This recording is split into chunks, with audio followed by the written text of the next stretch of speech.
Secretary, Secretary of Community Development and Culture, Secretary of Health and Social Services, Secretary of Agriculture, Marine Affairs, Market and the Environment, Assistant Secretary Mr. Ansel Dennis, Dr. Elton Bob, the coordinator of the CDP Secretariat, presenters and participants, special invited guests, members of the media, ladies and gentlemen.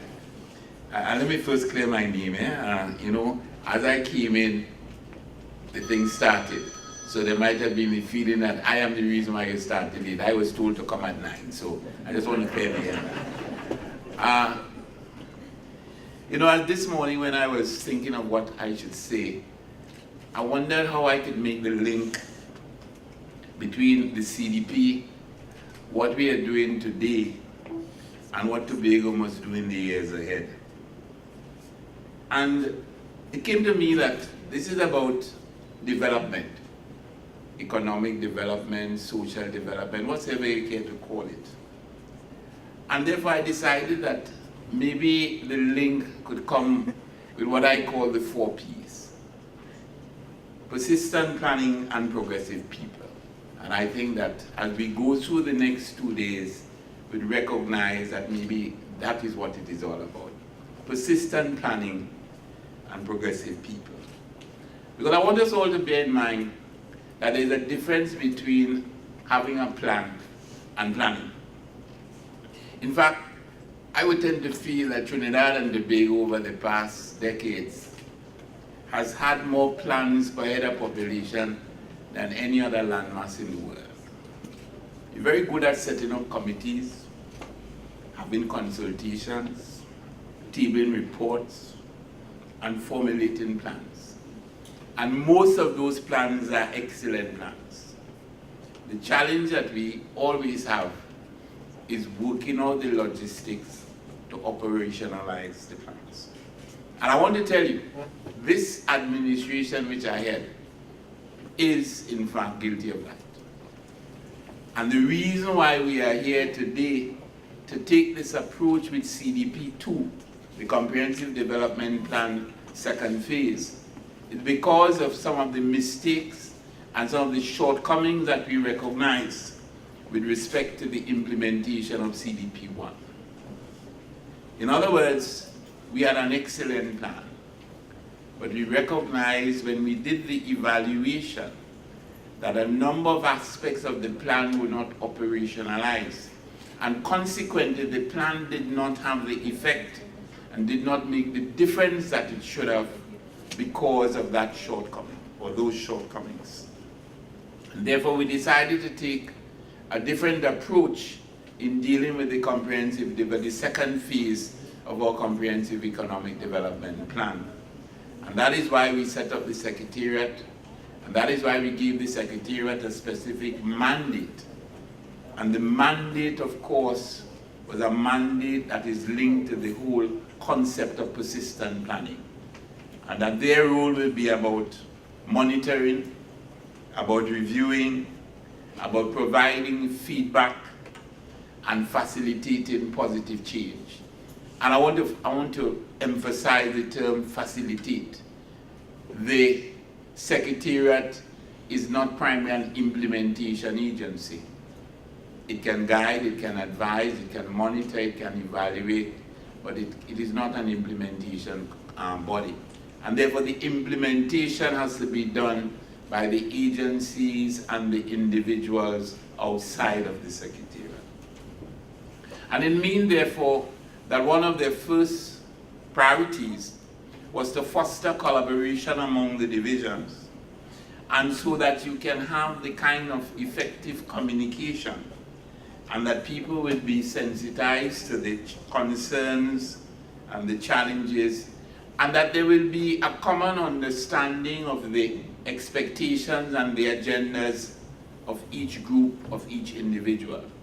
Too many times, true development is frustrated because well-meaning entities and well-meaning individuals cannot work together, cannot collaborate, cannot understand that they have, if they take a more collaborative approach, everybody's self-interest will be served.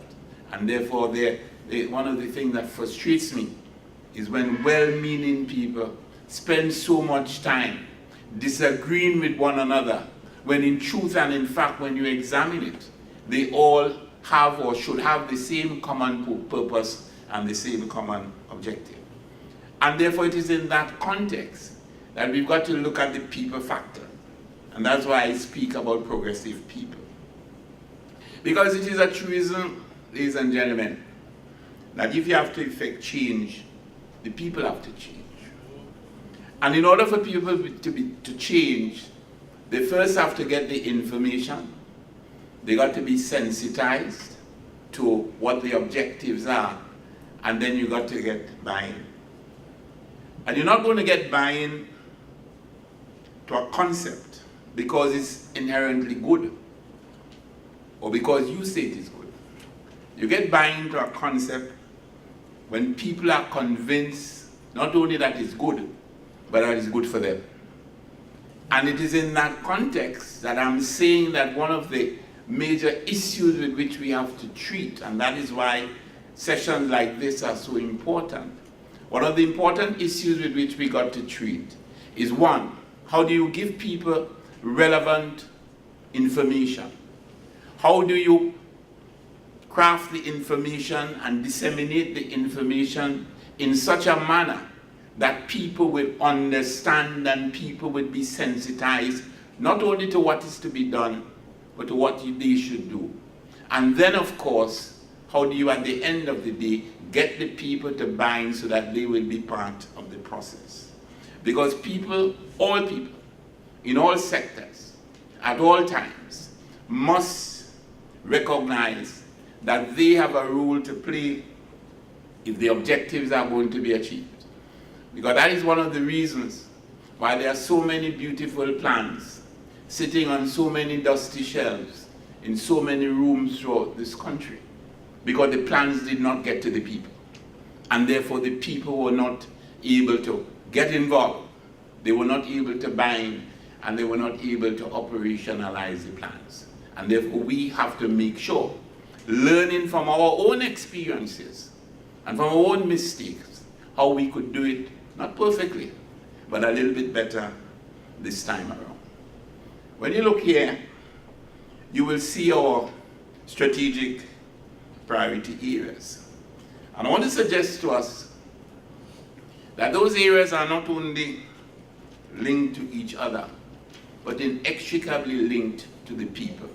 In other words, whether you're talking about branding Tobago, human capital development, environmental sustainability, social development, and resilience, all of them are in fact about the people. And one of the intriguing but maybe very positive aspects of this whole exercise is that when you look at those special areas, the qualities that are needed among the people are common to all of them. So if you get the people factor right, you don't even have to make a distinction among those special areas, because the qualities that are necessary for one are in fact necessary for all.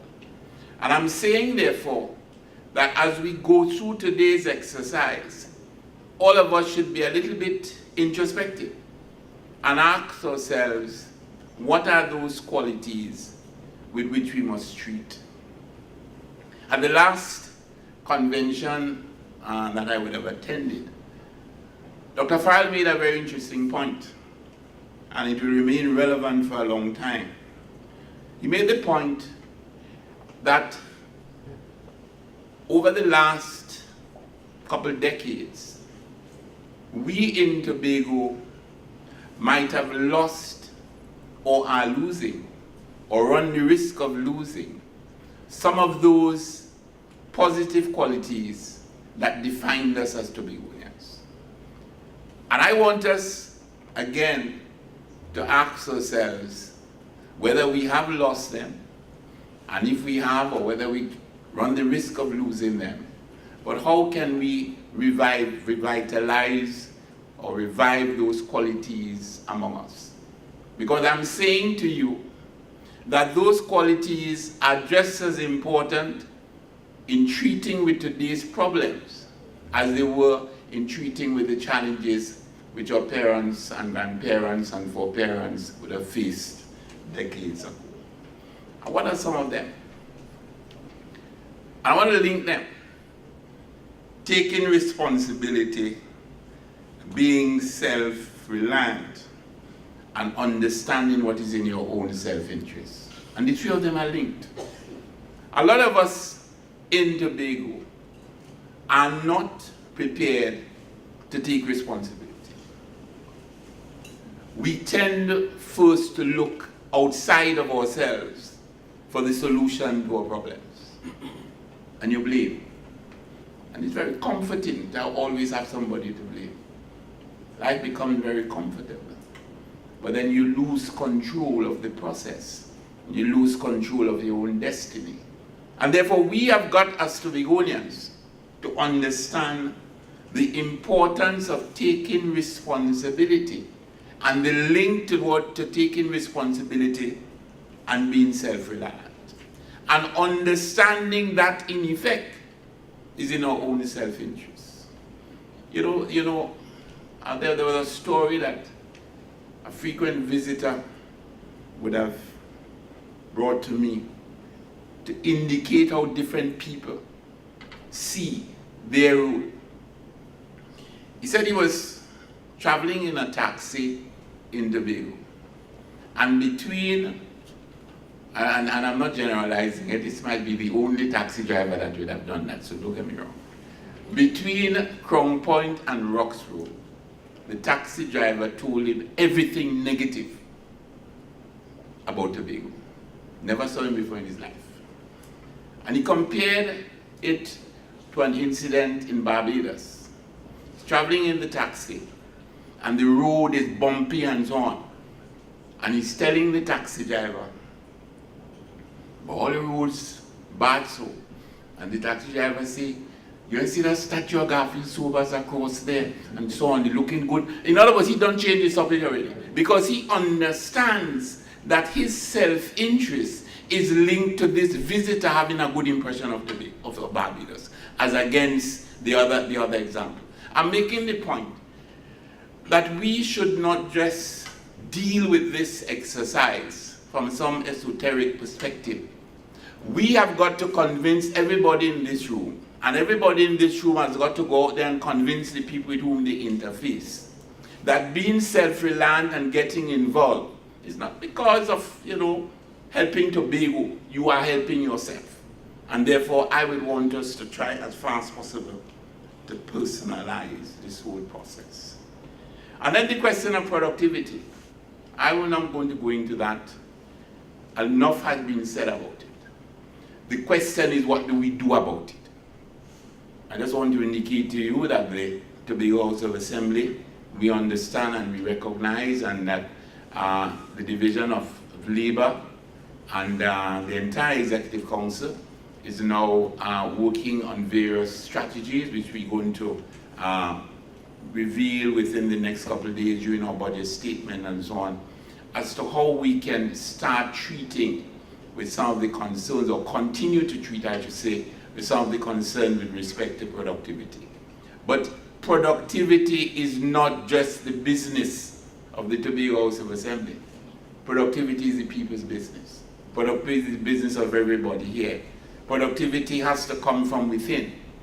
And we have got to understand the disadvantages and how our self-interest can be undermined if we don't remain productive. We cannot be branded as an unproductive society.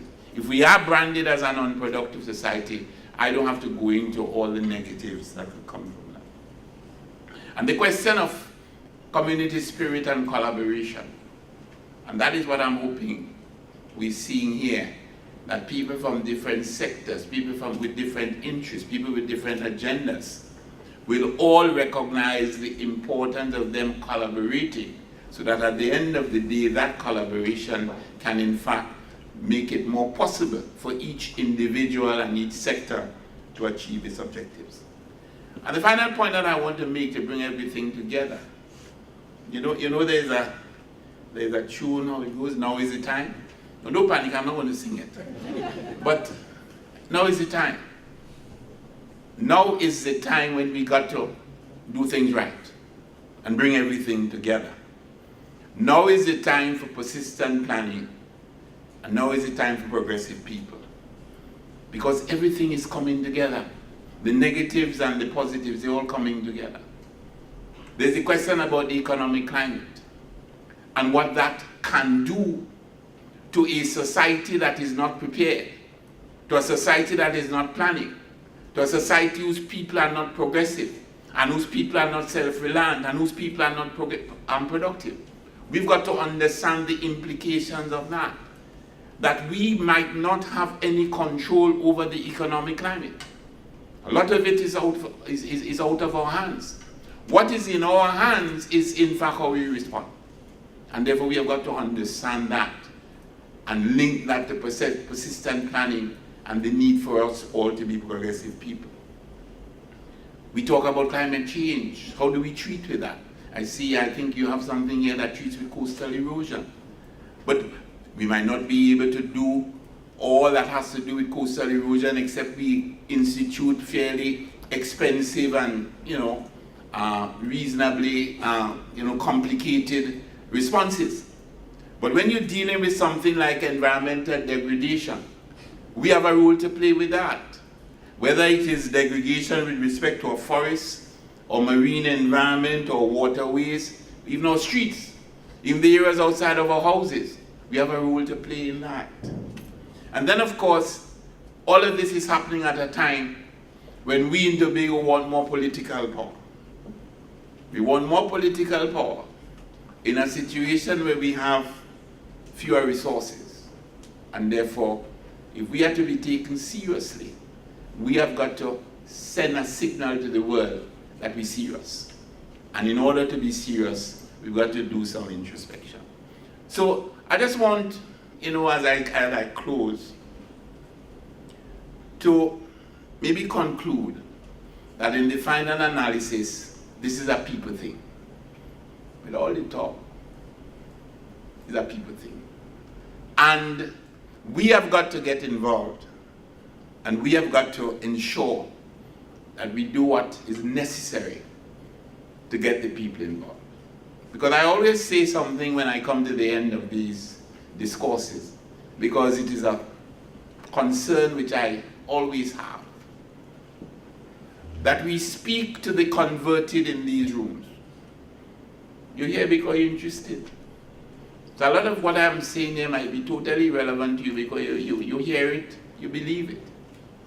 But in order for this CEDP thing to work, in order for this development thing to take hold, it is more about what is happening outside of the room than what is happening in here.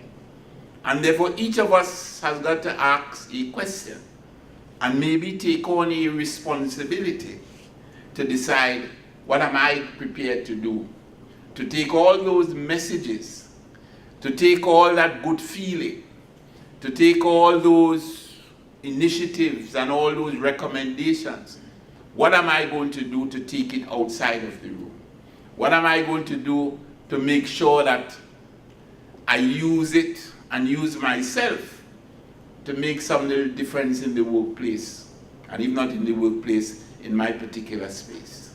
So I'm saying to all of us that this is not an easy struggle. Changing people's mindset is always challenging. But at the end of the day, we have got to remain committed, because if we do not get it right this time around, there will not be another opportunity. And therefore we have got to determine whether we're going to face this very challenging future as a people who are not prepared to take on the responsibility, or whether we're going to face it with confidence because we are well prepared.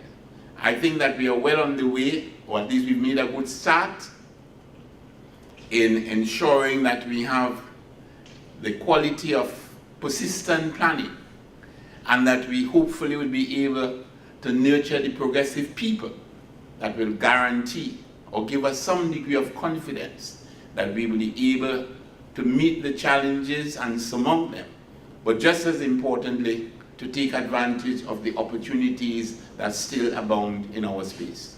And it is with that confidence that I want to again commend Dr. Bob and his team for organizing this activity. Thank all of you for coming, and hope that you not only have a productive and rewarding 2 days, but that you'll be able to be so inspired and informed that you'll be able to spread the message so that we'll have throughout the Tobago more persistent planning and more progressive people. Thank you.